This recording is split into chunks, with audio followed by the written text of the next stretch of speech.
I work for a corporate typically where the revenues are being chased every quarter. Now, in order to shift their mind change, which is, in fact, it's not just a change, it's a transformation in their very way of thinking itself. How do we do that really? I mean, what are the challenges, What do you face? You are correct. This is difficult. You have to get to the point where we can break it down fairly logically. In one way, there's no getting around someone who just won't get it and is impatient, doesn't want to experience some sort of big positive change in the business. They're kind of content with, how things are going, right?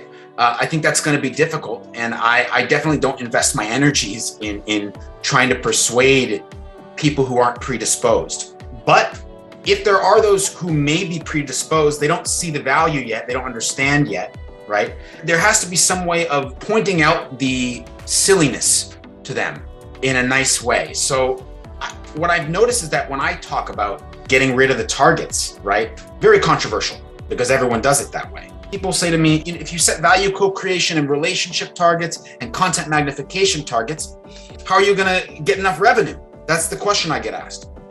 But if we don't set revenue targets and we set these other targets that are centered around helping the people who give us revenue, we won't have enough revenue. The pretzel is twisted, okay? So what you need to say is it's like, look, if you don't have enough revenue, it's because you don't have, the relationships aren't impactful enough. Now, for sure, this is going to be successful. Now, that initial portion of convincing them for a year or so in order to build all these things is going to be the key now. One way of looking at it is nothing succeeds like success. Let's say Pablo himself, he has a model which he's been fairly successful. So if that's a successful model, then you just showcase that to the management, say this is a successful model. The fundamental shift is from chasing revenue to chasing the other aspects what Kalim has highlighted. So this works. Yeah, very well said actually, yes. That's awesome what Venkatesh just said. And I think that's key is that just being honest about how long it actually takes to build something meaningful like that.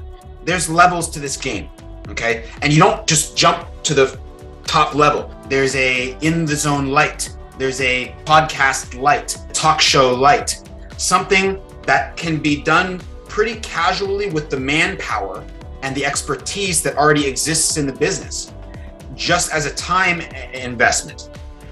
So I think that the efficiency and doing it extremely lean while continuing your other behaviors might be the way to get that timeline to work out.